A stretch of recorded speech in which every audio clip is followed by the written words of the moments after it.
Okay, it is February 2025. We're in the front yard again today, and you can see there's some greenery popping up, so spring is on the way. And we're gonna do a garden tour today. I'm excited. It's month 2, working on my consistency for the year. So welcome to month 2, welcome to February. We're ready for our second front yard farm tour of the year. So stay tuned.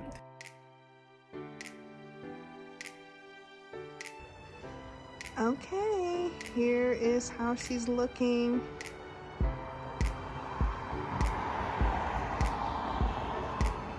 And the other, I guess, resolution that I'm making for myself for 2025 is this will be the year that I get a wireless mic. I've been going back and forth for like a year on purchasing one, but they're relatively inexpensive on TikTok Shop, so I might as well, especially for the front yard garden tours where we get lots and lots of traffic. But guys, look how green it's looking. I'm excited with how everything is starting to peek through the soil. Let me change out of cinematic mode. So yeah, this is a little bit clearer. You can see all the pops of green. So many daffodils this year. I honestly felt like, oh, how am I going to get all these in? I'm going to run out of space. But now that I see them starting to sprout, I feel like I could definitely order a few hundred more for next year, at the end of this year. But yeah, here's this pathway at the top. All these daffodils coming up. And then we topped it with some compost and bagged soil this past week. There's still lots of cleanup to do, but we're just going to work on it little by little. As the season progresses. So this is how this top bed is looking.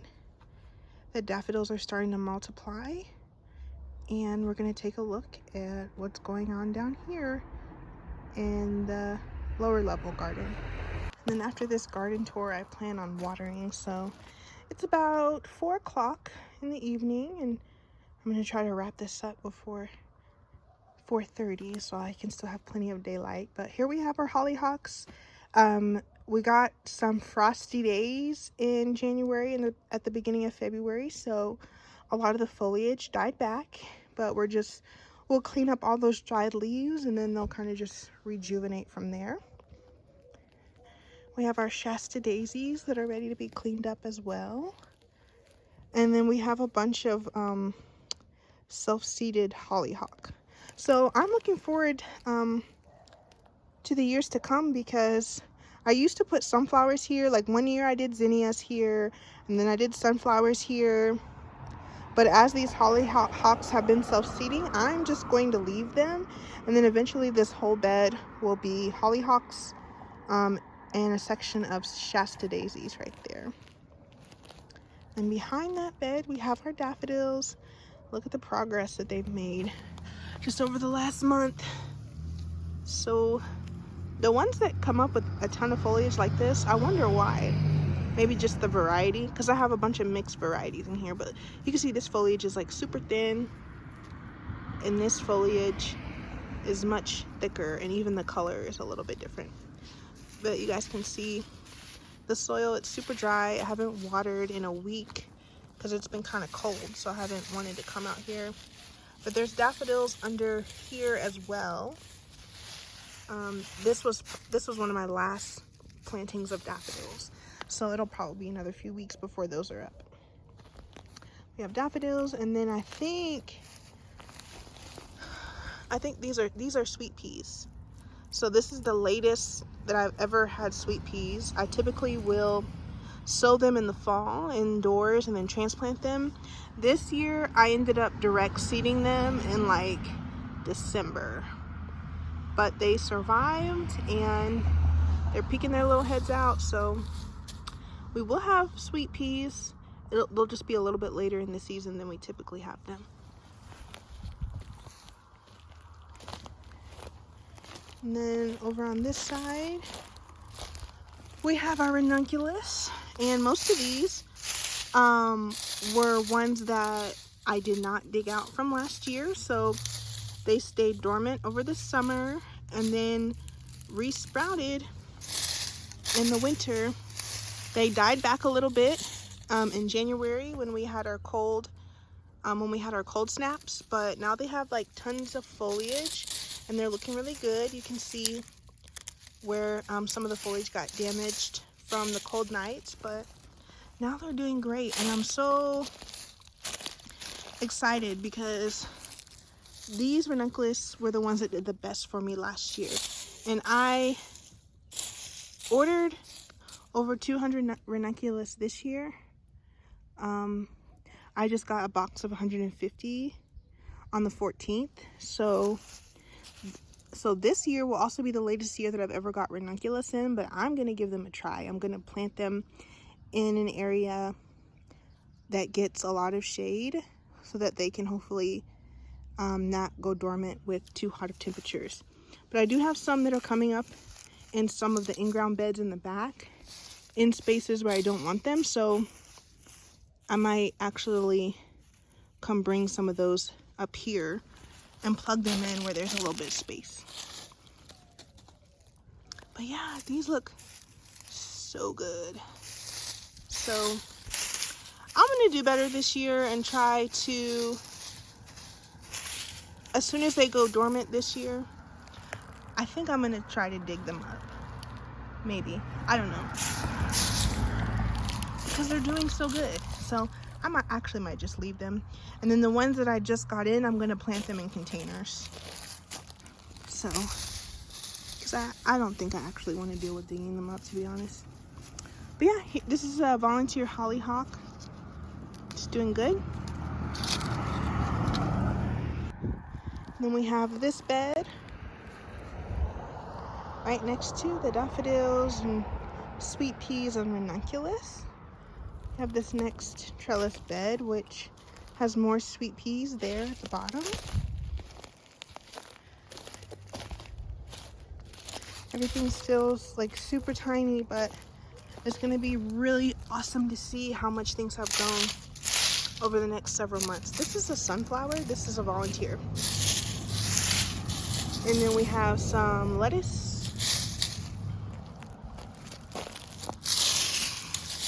I did direct seed some lettuce over here, so I think that's what this is. Some direct seeded lettuce. There's lilies underplanted here, and they probably won't start sprouting until like maybe like March or April, so that should give the lettuce plenty of time to do something. And there's the sweet peas looking cute. And as soon as like late March hits, they'll start growing like super fast. So, and then here is where I dug a trench at the base of this bed and did daffodils and radish. So this is what the radish looks like. I've been feeding some of these to the chickens, and they've been enjoying it. So these radish will probably just end up being chicken feed, because they're so tiny. They stayed like super small because they were planted in the winter. Ooh, this is a good size one. But yeah, I kind of used them, and they're kind of woody now. Yeah, they're a little bit woody. But I did just kind of use this radish as like a cover crop. And then it'll make good fodder for the chickens. So I'm gonna take this to them. So yeah, and it did pretty good, helping to maintain this moisture in these new little trench beds that we made. And then you can see all the daffodils coming up at the edge. There's a volunteer lettuce right there. You can see more daffodils coming up here, and the soil's ready to be watered. I sowed more sweet peas at this trellis, and they're just starting to come up. This one was a volunteer. You can see how this sweet pea is a volunteer. You can see how much farther along it is than the ones I direct sowed later in the year. But yeah, the daffodils are looking good. And I'm gonna set my radish here. We get a lot of this weed, quote unquote. It's called henbit. I like to feed this to my rabbits. It's actually very nutritious, and humans can eat it as well. So they get little purple flowers on the top. This is a sedum that I transplanted last year from a cutting. This is the cutting itself right here. It looks kind of scraggly, and it's put off these 2 little babies, so I'm gonna let them grow. And yeah, it would be really cool if sedum took over like this whole area along the edge. And then we come to our square raised beds. For anyone who may be new, these beds are 6 feet by 6 feet square. If I could go back and redo them, I would do them 6 foot by 3 foot. I would not have them be any wider than 3 feet. So we would have got these cut in half. So then that way it would just be easier. I went ahead and made like a little pathway for myself in the middle of all these beds so that I wouldn't accidentally be walking on plants.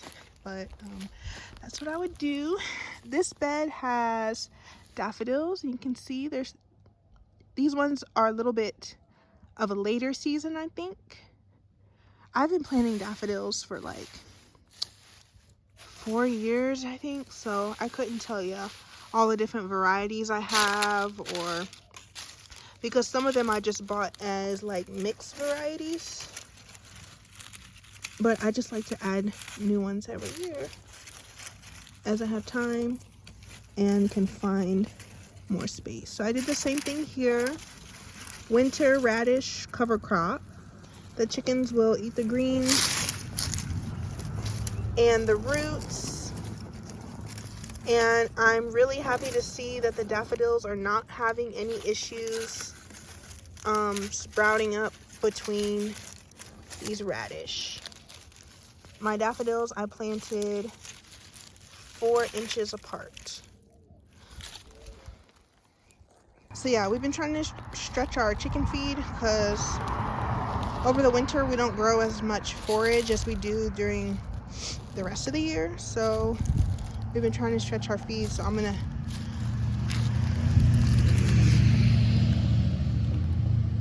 tell my husband that he can officially start harvesting as much of this radish as he wants to feed to the chickens. And then here in this bed I did garlic. So we have our soft neck garlic, and the garlic always makes me a little bit nervous because I typically will put it in during November and December. I'll start sowing garlic in November, December, and then I won't see it until February, and so I get a little bit nervous that it might be rotting in the ground. But faithfully, it has come back. It sprouts every year. I just have to do like I tell my kids and practice patience.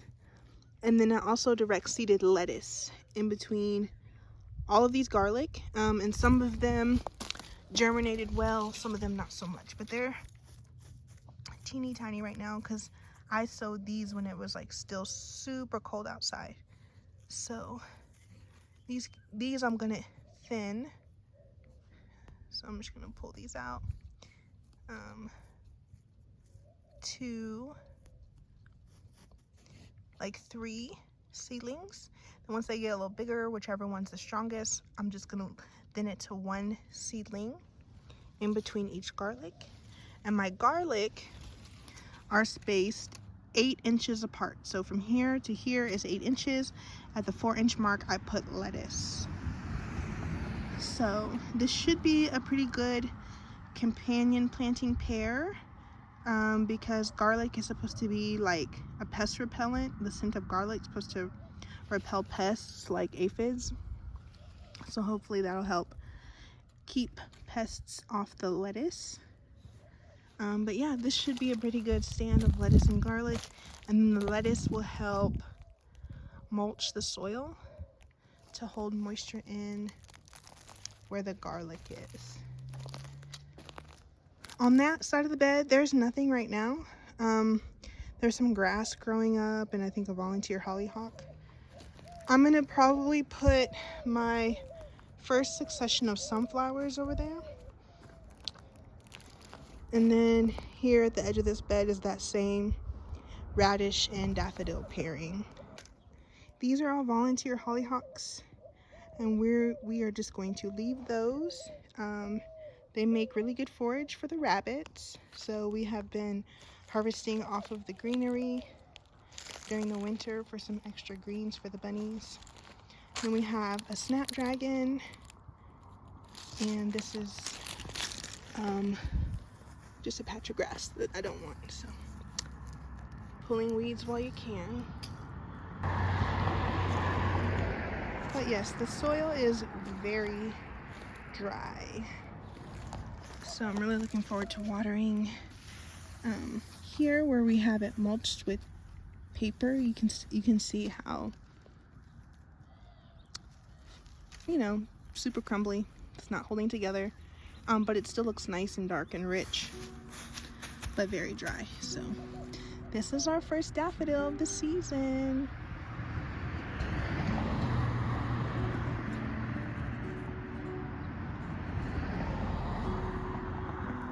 She's a beauty.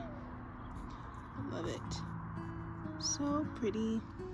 So these ones are my earliest season daffodils. They're just your classic, I think they're called Dutch Master trumpet style. That one's about to bloom.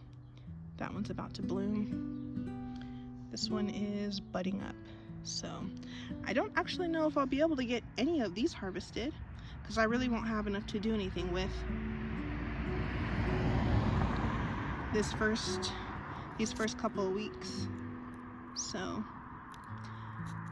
everyone will just get to drive by and walk by and enjoy the beauty. Here on this side of the bed is more daffodils, but these ones aren't up yet.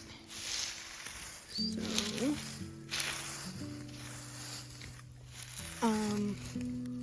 yeah, they're not up at all. But there's more daffodils on this side, and this side got compost, topped up with compost this year, and then mulched really well with shredded paper. Whew, this bed's just kind of doing its own thing right now. I have gladiolas planted here. I need to mulch this. I probably should top this with a little bit of compost just because you can see that clay. So we need more organic matter over here. So I probably will come through and top with compost and then mulch, and then I'll probably add a bunch of compost over on this side. And I don't know what I'll plant over here. Maybe sunflowers, because I probably won't have a chance to do anything over here until it gets warm. All right, we are at the in-ground beds. These are the beds that we added last year. 1, 2, 3, 4, and then 2 over there. These ones dry out really quickly because they're the newer beds. They don't have as much organic matter, and they don't have a history of having a lot of roots in the soil. At the end of last year, I sowed snap peas.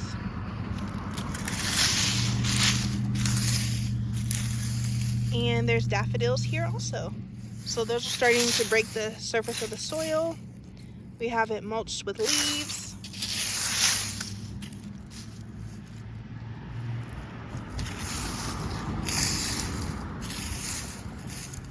But this area could definitely stand to have more mulch. I was a little bit nervous that the peas weren't going to make it through the winter, but they're looking good. They're just looking like they need some water. They're not looking as green as I would want. So I may have to, yeah, they just need water. Over here,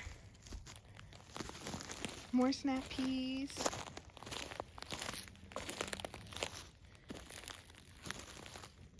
And then more snap peas over here.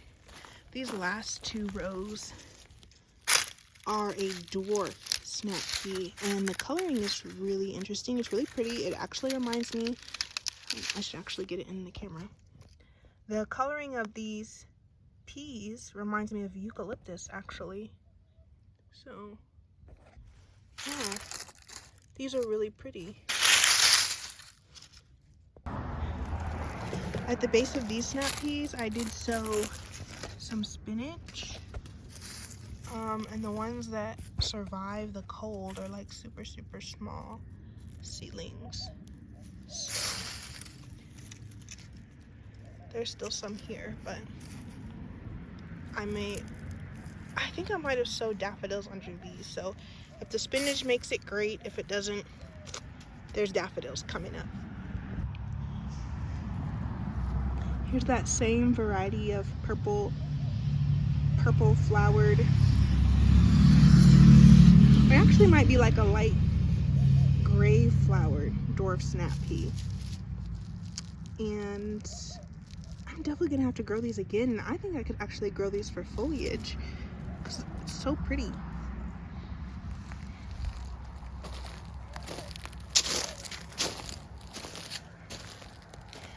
All right, I'm excited for this bed. We did snap peas there and snap peas over there. This is cilantro that's getting super bushy and it'll probably be going to seed pretty soon. I'm just gonna leave it because I like using the cilantro flowers in flower arrangements. But I sowed these. These are Egyptian walking onions.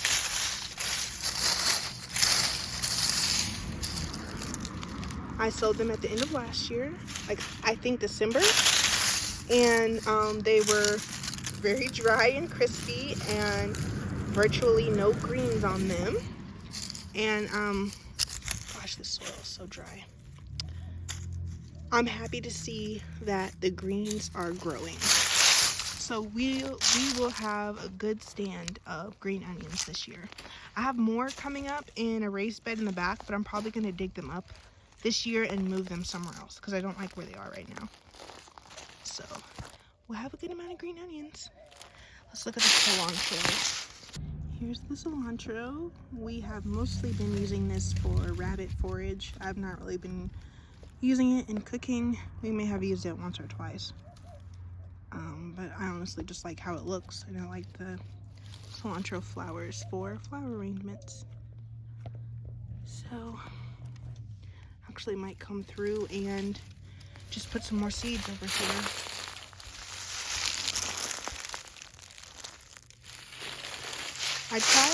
I tried sowing dill over there at the end of last year, but I don't think it took.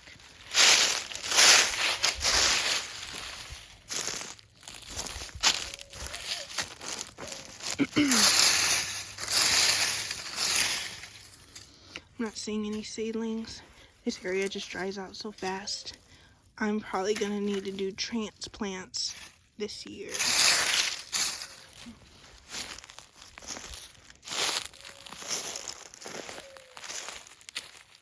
Yeah, so that's that. This is the front yard farm. Lots of progress over the past month. So yes, that is how the front yard farm is looking here at the end of February. It's going well. It's going good. We have hundreds of seeds started in our grow room. Soon to be starting to get acclimated to the outdoors. A lot of tomatoes. We're growing a red cherry, berries, crazy cherry, and aroma. And I restarted peppers yesterday. We had aphids on like 90% of our pepper plants, so I went ahead and just restarted. So we'll see how things go. We're determined to have shishito peppers this year, so whatever the case may be, we're going to have shishitos.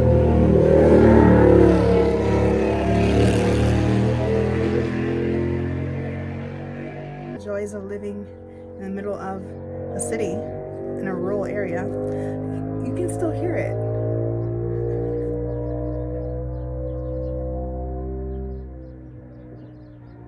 Yeah, I'm gonna go feed this radish to the chickens, and I'll see you guys next time. And until next time, keep learning and keep growing.